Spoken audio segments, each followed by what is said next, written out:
पवित्र पवित्र पवित्र सर्वशक्तिमान परमेश्वर, हम आपका धन्यवाद करते हैं आज के सुंदर दिन में, खासकर बाइबल से आपका जो पवित्र वचन है न्यू टेस्टामेंट, खासकर मत्ती जब हम लोग 18 अध्याय का जब हम लोग 10 से लेकर 14 तक देखते हैं, यीशु मसीह का एक दृष्टांत है, खोई हुई भेड़ का दृष्टांत। वहाँ प्रभु यीशु मसीह बता रहे हैं कि जो परमेश्वर का मनुष्य का पुत्र खोए हुए को बचाने आया है।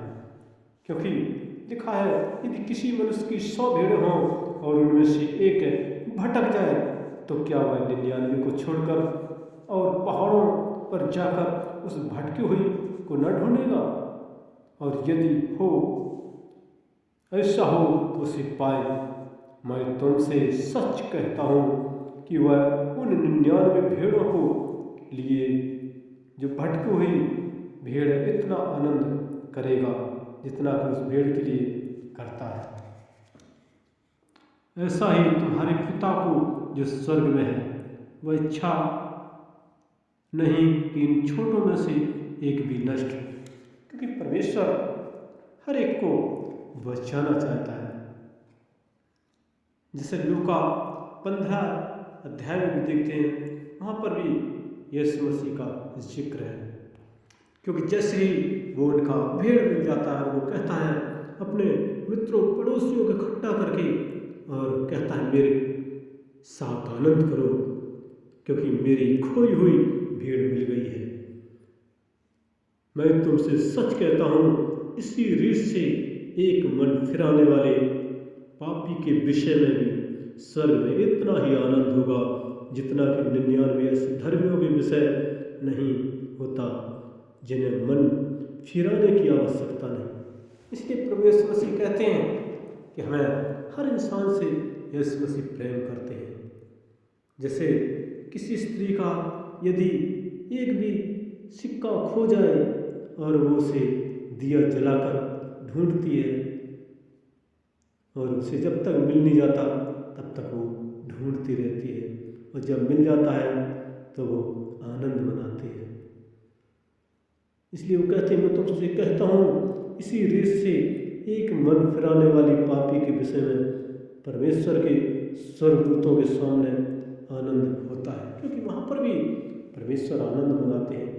जैसे आगे देखते हैं लूका 15 का 11, वहाँ पर भी एक जिक्र है उड़ाऊ पुत्र का दृष्टांत। क्योंकि वहाँ पर एक पिता के 2 बेटे थे और एक परदेश चला गया था। अपना सारा धन दौलत उसने गलत कार्यों में बर्बाद कर दिया। लेकिन जब उसने मन फिराया और पिता के पास आया, पिता ने उसे कबूल किया। क्योंकि जो भी पश्चाताप करता है परमेश्वर अपना संतान बना लेता है। क्योंकि यीशु मसीह इस संसार में इसीलिए आए कि हर एक गुनहगारों को उस गुनाह से बख्शा जाए। और जब उसका बड़ा बेटा ने देखा कि मेरे घर में इतनी खुशियाँ चल रही हैं, उसने पूछा कि यहाँ क्या है? तो उन्होंने कहा तुम्हारा छोटा भाई आया है।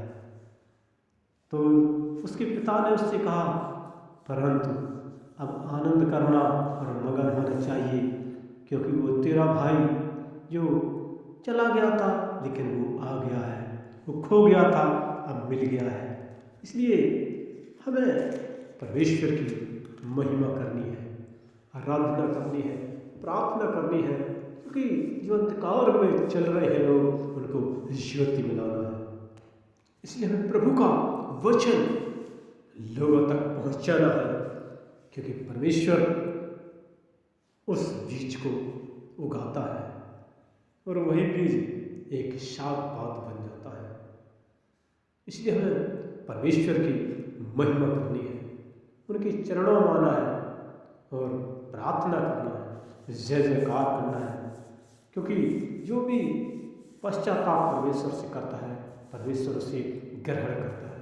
इसलिए हम चलते हैं, प्रार्थना करते हैं, भाई बहन बच्चे छोटे से लेकर बड़े तक, खासकर जो इंडिया इतर कंट्री में कहीं पर भी है, प्यारे खुदा हो इस अंधेरी दुनिया से उनको निकाल लेना, उनके जीवन में परमेश्वर आप खुशियाँ भर देना। लॉर्ड ऑफ जीसस, हम आपके हाथ में देते हैं। जो भी यदि कोई समस्या में है, कोई बीमारी, दुख तकलीफी, कोई अंधकार की शक्ति, कोई जादू टोना है, यीशु नासरी के नाम से आउट करते हैं उनके घरों से, यीशु नासरी के नाम से उनके शरीर से बाहर करते हैं, यीशु नासरी के नाम से उनको चंगाई का नाम देते हैं।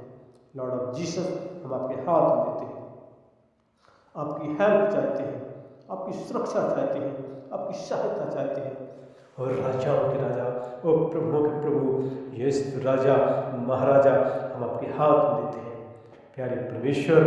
और वो आपके वचन पर चलने वाले हों, आपसे बात करने वाले हों, आपसे प्रार्थना करने वाले हों। लॉर्ड ऑफ जीसस, हम आपके हाथ में देते हैं प्यारे परमेश्वर, क्योंकि आप तो स्वर्ग से हर पल इस पृथ्वी की ओर निहारते रहते हैं, देखते रहते हैं कि कब बच्चे प्रार्थना करते हैं और उनको आप संभाल लेते हैं, सहायता करते हैं, क्योंकि आपकी निगाहें इस पृथ्वी पर दिन रात हर पल हर समय लगी रहती हैं और अपने बच्चों को निहारती रहती हैं कि हम उनसे दुआ करें, हम उनसे प्रार्थना करें और प्रार्थनाओं को सुनकर हाँ और आमीन में उत्तर देते हैं। इसलिए हमें प्रभु की महिमा करना है। जैसे यहाँ पर भी वचन बताया गया है कि खोई हुई भीड़ का दृष्टांत, यदि जब 99 को छोड़कर वो यदि ये खो जाती है तो उसे ढूंढते हैं और जब मिल जाता है तो खुशी मनाते हैं, क्योंकि यीशु मसीह पापियों का उद्धार करने आया है, हर एक गुनहगारों को बचाने आया है, क्योंकि वो बचाने वाला परमेश्वर है, वो रक्षा करने वाला परमेश्वर है, वो जीवित परमेश्वर है, वही बल है, वही ढाल है, वही ताकत है। O king of the kings, lord of the lords, glory hallelujah. वो राजाओं का राजा है, वो बादशाहों का बादशाह है, वो महाराजा है। उसकी महिमा करो, क्योंकि वो एक दिन इस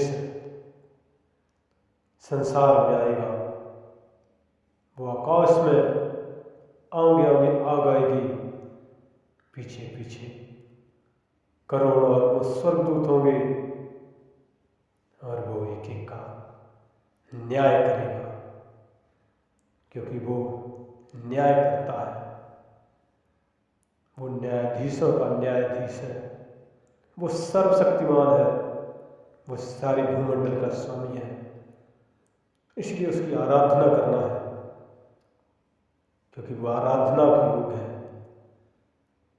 वो महिमा के योग है, वो तारीफ के योग है। उनकी महिमा करें, वो सारी जहाँ के स्वामी, वो सारी जहाँ के मालिक, वो सारी जहाँ के शहंशाह, हम आपका धन्यवाद करते हैं, क्योंकि आप तो स्वर्ग के सिंहासन पर विराजमान है।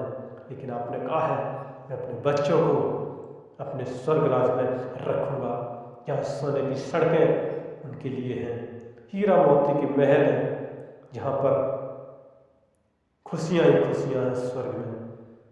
वहाँ न गर्मी, न सर्दी, न बरसात, न भूख, न प्यास, न तपन, न जलन, न बीमारियाँ, और वहाँ पर खुशियाँ ही खुशियाँ हैं। और इस पृथ्वी पर तो पल भर की जिंदगी है और यहाँ समस्या ही समस्या है, कभी गर्मी, कभी सर्दी, कभी बरसात, कभी भूख प्यास तपन जलन बीमारियाँ, इसमें टेंशन ही टेंशन, यहाँ समस्या ही समस्या है। लेकिन यीशु मसीह हर एक समस्याओं का निवारण करने वाला है, क्योंकि वो 2000 साल पहले उसने हर एक चीज़ का निवारण किया था। आज भी वो निवारण करता है, आज भी वो समाधान करता है,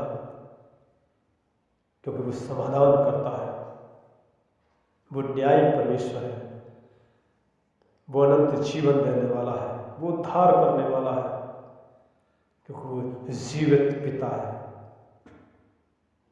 क्योंकि वो इस संसार में 2000 साल पहले थे और उन्होंने मृत्यु पर विजय हासिल की। वही एक है इस संसार में जो उन्होंने मृत्यु पर विजय हासिल की थी। आज भी उनकी कब्र वहाँ पर इस्राएल में यरूशलेम में खाली है, क्योंकि वो तीसरे दिन मृत्यु में से जी उठे थे 40 दिन संसार में स्वर्ग गए, वादा कर गए, मैं जैसे जा रहा हूँ एक दिन मैं न्याय करने आऊँगा। इसलिए हमें प्रभु की महिमा करना है, उनका धन्यवाद करना है, स्तुति प्रशंसा करना है। उनका वचन कहता है 6 दिन काम करो, एक दिन आराधना करो, उनके भवन में जाए, उनसे प्रायश्चित करना है, उनकी महिमा करना है। प्यारे खुदा और राजाओं के राजा, और प्रभुओं के प्रभु, और सारे जहाँ के स्वामी, हम आपका धन्यवाद करते हैं आज के इस मैसेज को परमेश्वर जिन्होंने सुना उनके जीवन में हम ब्लेस चाहते हैं, धन्यवाद करते हैं। एक जन को संवारा, सहायता मदद किया, धन्यवाद करते हैं। मुझे दीनदास की प्रार्थना सुनी और ये प्रार्थना को उद्धारकर्ता यीशु मसीह के मीठे हमारा शक्तिशाली नाम कर मांगते हैं। आमीन, आमीन, आमीन। और हमारा अगला वीडियो देखने के लिए हमारे चैनल को आप लाइक और सब्सक्राइब जरूर करें। धन्यवाद, धन्यवाद, धन्यवाद।